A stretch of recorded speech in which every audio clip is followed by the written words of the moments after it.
Okay.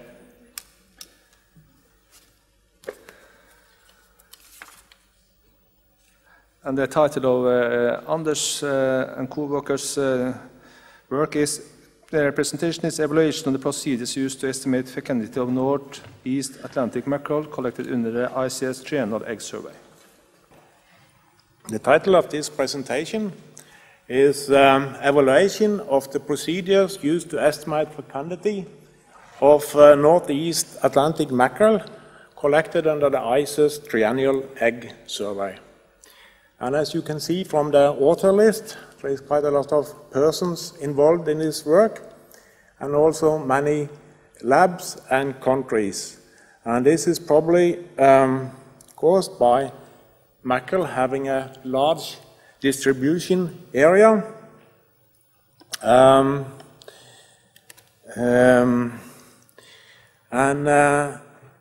And since it has a large distribution area, many nations are involved in the fisheries, and then also the assessment work. So this work concerns the western part of the stock, and the spawning period for this stock is from January to July. And to cover this whole spawning period is a major effort involving all these countries with many surveys. And altogether, we did in 2010 collect 919 ovary samples.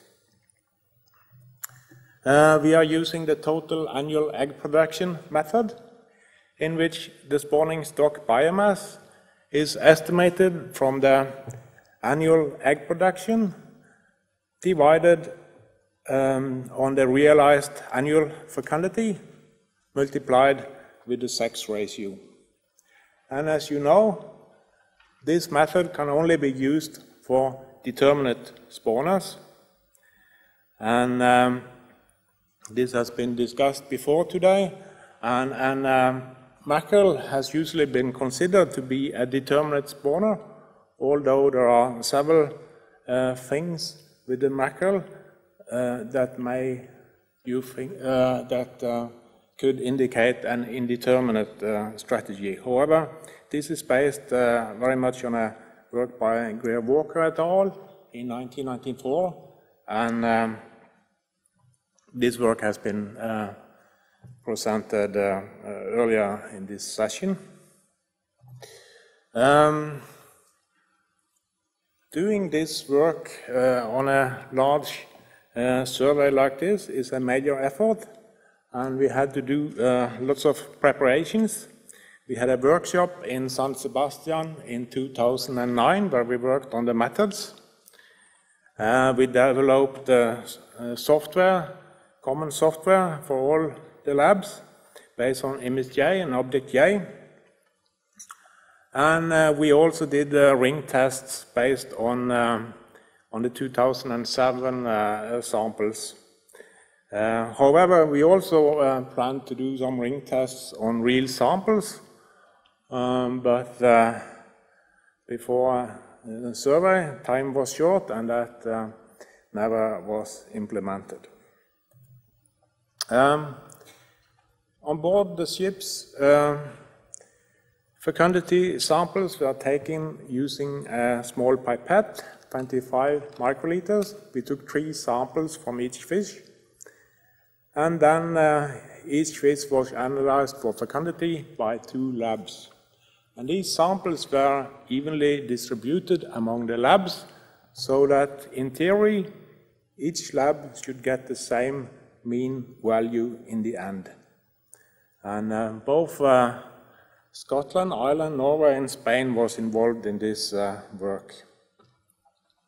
The sample treatment started with an initial whole mount sample evaluation where we looked for spawning markers.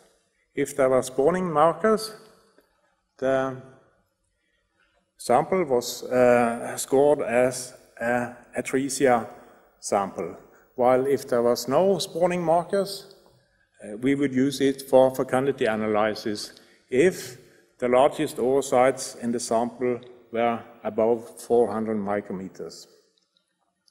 So spawning markers, we used puffs, and we used hydrated oocytes or eggs, and also if the leading cohort was larger than 800 micrometers, we scored it as spawning. So spawning, this initial sample evaluation was based on whole months like this. If there are hydrated oocytes, that is easy to see on whole month samples. But if we have to rely on the presence of puffs, that is more difficult. We have seen that earlier today by the work of Patricia. And in this case, I think we see the puffs quite easily, but in many cases it's difficult. And when we looked at results from the different labs, each sample was evaluated by 2 labs, we saw that there were quite a lot of disagreement between the labs. There were quite a lot of samples that we all agreed that should be used for atresia, probably because they had hydrated oocytes.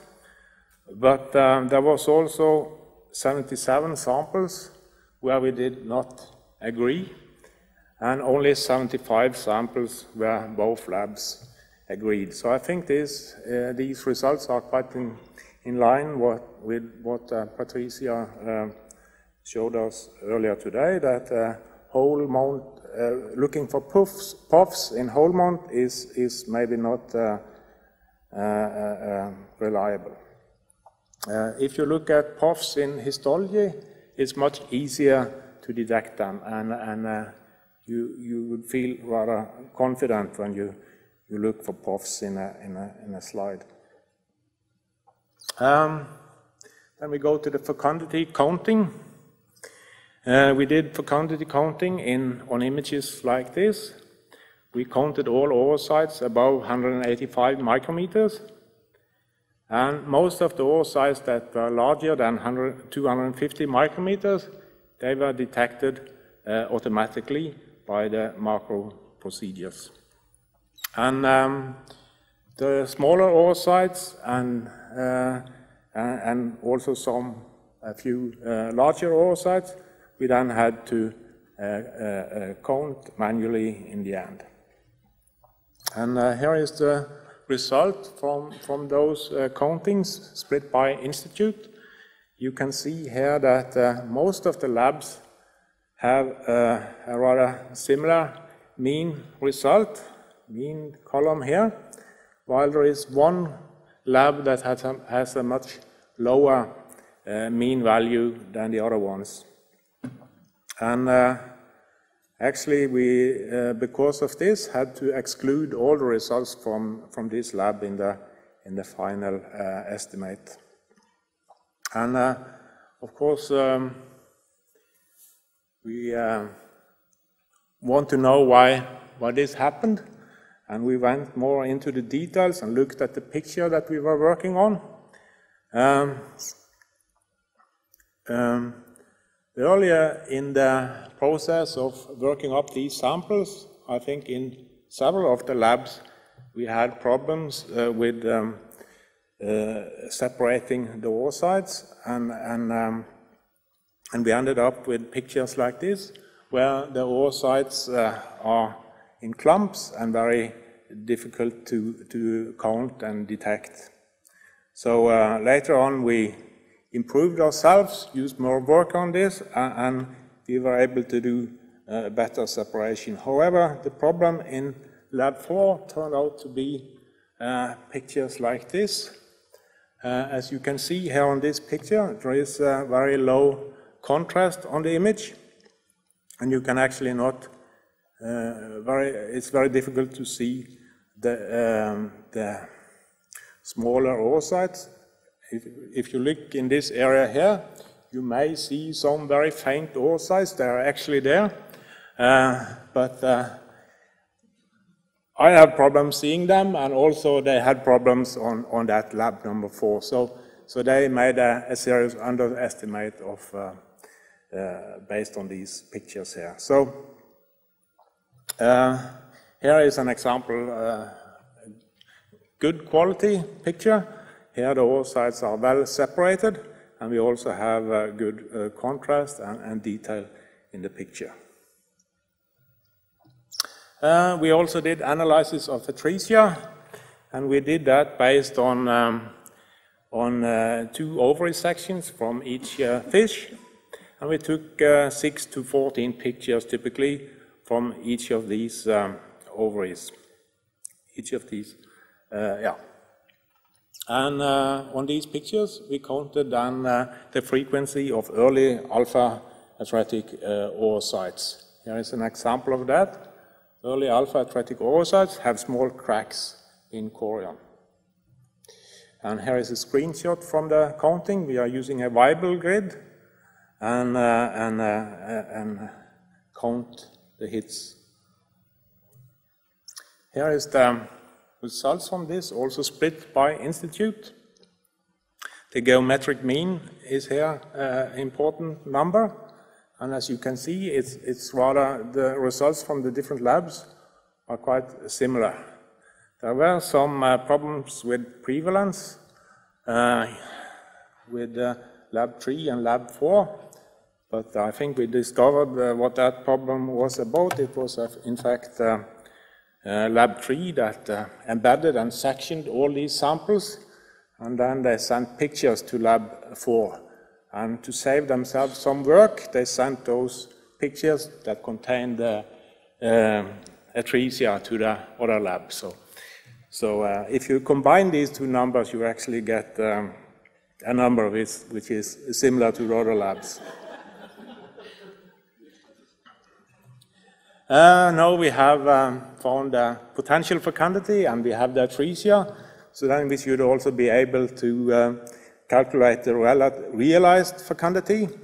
So our average relative potential fecundity was 1140, and then the atretic loss was calculated to be 70 oocytes per gram fish, and our magical number for this year was then 1070. So that was the result from all this effort. However, yeah, first then we can put these points, these results, into our time series that goes back to 1977. These triennial surveys has been carried on since 1977. And you can see that the 2010 result is very much in line with what we have found in the later years from 1998 and onwards. However, there seems to be a shift between 1995 and 1998, and actually I don't know whether this is some reflection of biology or if it's maybe some kind of shift in methodology. You should also notice here that we are using a lot of effort to do atresia analysis, but atresia is actually a very small correction factor to the potential fecundity, which is the blue line here, so that the realized fecundity is rather similar to the potential fecundity. Kostas earlier in this session presented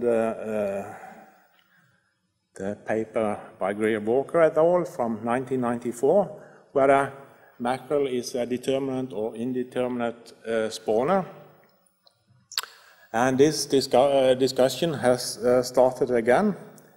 I will not repeat here all the things that Kostas said earlier today, but people are a bit worried about these things, and for example they ask, could it be that the spawning strategy vary by year? For example, if you have a warm year with high food availability, Would it then shift from determinate to indeterminate?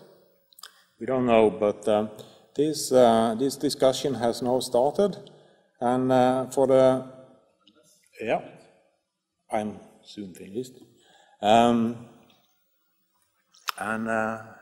For the preparations for the 2014 survey, we'll have a workshop where we discuss this thing, whether mackerel is determinate or indeterminate. And if we find that it's indeterminate, we probably have to use the daily egg production method in the future. If we find that it's determinate, we can continue to use the total annual egg production method, but we could also go for the DPM, which can be used for both these spawning strategies. If we go for the annual egg production method, we need to do some improvements. We need to do the initial sample evaluation by histology, I think, not whole mount.